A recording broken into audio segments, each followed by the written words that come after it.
We'll begin with this. Family members of some of the mine workers that have staged a sit-in underground at the Gold One mine in Springs in Gauteng have started arriving at the mine. And they're calling on management to resolve the disputes that led to over 500 workers refusing to come up since Sunday. The standoff between the Association of Mine Workers and Construction Union and Gold One mine management led to the protest. Amcu is accusing the employer of not recognizing it as the majority union. On Tuesday morning, trade unions and Gold One management failed to meet. The meeting was aimed to get workers come out from underground, amongst other things. However, the meeting didn't happen. What was once believed to be a hostage situation is now known as mine workers staging a sit-in protest underground. Family members have gathered outside the mine, calling for an intervention to the situation at hand. I'm actually heartbroken by the situation in this mine. As a parent, I'm very much concerned about the well-being of our kids who are trapped underneath the ground. And this is the time whereby one will expect the government maybe to intervene, like the Labour Department really to step in and dissolve situation like this one. In a media statement, Gold One Mine says it has been granted an interdict at the Labour Court on Tuesday to prohibit Amcu and its members from engaging in any illegal strike or any conduct involving the detention or assault of employees. It says the situation at the mine remains fluid. Meanwhile, some family members of the miners still trapped underground are calling on management to act swiftly in getting their loved ones out. She says, "I don't know what my husband is eating underground because the last time I saw my husband was on Sunday at 4 p.m. when he left for work. I'm distressed because I don't know what's happening to him, and my kids are also worried about their father. I'm just so heartbroken by this whole situation." The miner has maintained it is actively engaging with relevant authorities, including the Department of Mineral Resources and Energy and the South African Police Services, to ensure the safety and protection of all parties involved. It says it has also initiated legal proceedings to address the situation swiftly and judiciously. Nothando Makutulela, SABC News, Johannesburg. All right, let's get responses and the latest for you now from NUM Deputy General Secretary Mpho Pakedi and Amcu's Johannesburg Central Regional Secretary Tladi Mokwena. Good evening to the pair of you, and thank you so much for joining us tonight. Maybe, Tladi, if we can start with you. What is the latest from your members underground? And yesterday when we had an interview on this show about who the members were that were underground, we didn't have clarity. Tonight, can you tell us how many Amcu members and how many NUM members are caught up in that sit-in, as you term it, underground? No, thank you, and good evening to your viewers. As it stands currently, we are not sure as to how many members belong to Amcu, how many members belong to NUM, because we are unable to go underground to see those workers. Actually, that was even our first proposal now when we were meeting with the CCMA to say, we've got workers who are underground. Can we, at least before we have these long meetings back and forth, go underground and show that those workers are okay, at least even provide food? So we have been denied to go underground to serve those workers with food, to even check as to whether those workers are okay or not. So what we have indicated is that, and we've always maintained this position, that the company employs 1,800 workers. 1,700 of those workers have joined Amcu. So therefore, Amcu, as it stands, it is the majority representative here at Gold One. Tladi, I just want to quickly come in. We know that mining is a highly regulated sector. You would know who went down. You would have a roll call of exactly who those people are. And even as your leadership says that the list of members that you have hasn't been ratified or recognized by Gold One, you would certainly know who had applied for membership to Amcu and who hasn't. So I'm finding it a little bit disturbing that A, you don't have that shift roster roster of who went down, and therefore you have no clarity of who are your members and who's not. We have requested that information actually last night when we were engaging with management. To this point, that information has not been provided to us. All right, and so it does, you know, it was first styled a hostage situation. Then we heard from Amcu that this was a sit-in, and there's a long history, you know, starting in March when you wanted the company to recognize the list of new members and a whole lot of other, you know, other things that flowed from that in terms of recognition. And then it was a style, and now we're concerned because is it, you know, if there are new members in your ranks, are they being held there against their will?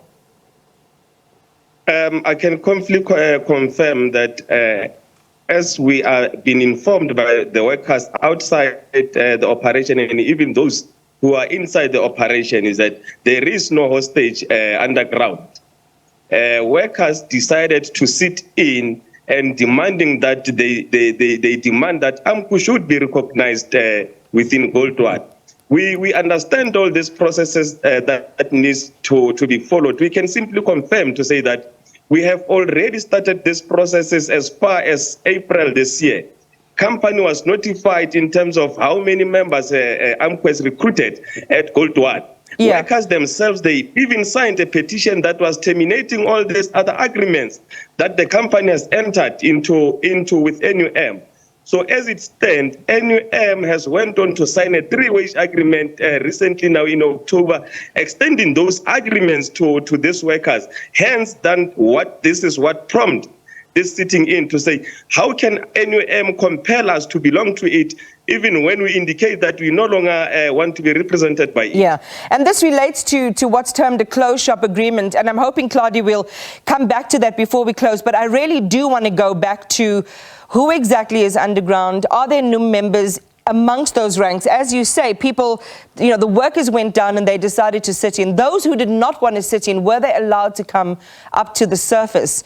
And that's where the issue is, you know, those comms and being able to really get specific clarity on what's going on underground doesn't seem to be there tonight. Look, we have requested that information from the employer as far as last night. We have not been provided with that information. As we are sitting here, we are in a meeting with the employer, and the CCMA is facilitating that process. But it doesn't look like the management has a great concern at heart of those workers underground. We have demonstrated to the employer to say every minute counts and every minute is crucial. We were supposed to be having this meeting at 8 o'clock in the morning. We were not granted access. We waited up until 2 p.m. when we had agreed to have a CCMA facilitating this process. We were made to wait up until 4 o'clock. We started to engage now. The first request that we made to the commissioners of the CCMA and the employer was that prior to us having this discussion, because they're going to be long meetings, why can't we prioritize going underground to see those workers, provide them with food, encourage them to come up? The employer is not willing to go that route. All right, Tladi, are you saying tonight that the Gold One, the mining operation, is flouting occupational health and safety by not establishing a line of communication with those who are underground, and has not determined their condition, whether there's enough, I mean, you know, a lot of us are in ignorance about how what it looks like underground, but is there enough resources, water, food and replenishment? Is there enough oxygen where they are? Are you saying that there's absolutely no comms between management, yourselves and those workers underground at this hour? We have been making this call from last night. We have been asking management, can we be allowed to go underground and see those workers? Unfortunately, management is intending to use force against workers in order to force them to belong to NUM.